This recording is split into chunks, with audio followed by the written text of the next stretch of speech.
எல்லாத்துக்கும் வணக்கம். ஒரு விஷயத்த லேட்டா செய்யலாம், அப்புறமா செய்யலாம் அப்படின்னு தள்ளி வைக்கிற ஒவ்வொரு விஷயமும் நமக்கு அது தள்ளியே போயிடும். லேட்டா காஃபி குடிக்கலாம். காஃபி வச்சிருக்காங்கம்மா. கொஞ்ச நேரம் கழிச்சு குடிக்கலாம் அப்படின்னு நினைச்சா, அது சூடா ஆறி ஜில்லுன்னு ஐஸ் தண்ணி மாரி ஆயிடும். அப்புறம் நம்ம மோட்டிவேஷனும் குறைஞ்சு போயிடும். லேட்டா ஒரு விஷயத்த செய்யலன்னா, அந்த ஒரு விஷயத்துக்குள்ள வேகம் உடனே செய்யறப்ப அது கிடைக்கிற வேகம் அதிகம். நம்ம கொஞ்சம் தள்ளி வச்சு பொறுமையா செய்யலான்றப்ப அந்த மோட்டிவேஷனே குறைஞ்சு போயிடும்.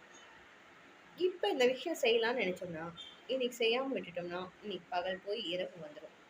நம்ம மனசு மாறிடும், மக்கள் மாறிடுவாங்க, நேரம் நழுவிடும். நமக்கு அந்த விஷயத்து மேல ஒரு ஏன் செய்யணுமா அப்படின்னு ஒரு எண்ணம் வந்துரும், ஒரு பச்சாத்தாபம்.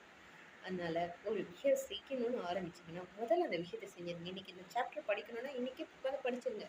ஒரு சின்ன சின்ன ஸ்டெப்ஸ் தான் அது ஒரு பெரிய கட்டடத்தை எழுப்ப முடியும்.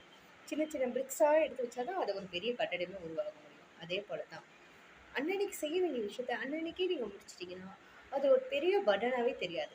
நீங்க படிப்புல எல்லாத்துலயுமே சக்சஸ் ஆகலாம். உங்க லைஃப்ல கண்டிப்பா அச்சீவ் பண்ணலாம். உங்க ஃபியூச்சர பில்ட் பண்ணணும்னா, நீங்க அன்னன்னைக்கு செய்ய வேண்டிய விஷயத்த அன்னன்னைக்கே செஞ்சுருங்க. அதுவே உங்க லைஃப்க்கு ஒரு ரொம்ப பெரிய சக்சஸ குடுக்கும். லேட்டர் எதையுமே தள்ளி போடாதீங்க. ஓகே? Do it. இப்பயே செய்யுங்க. Okay bye.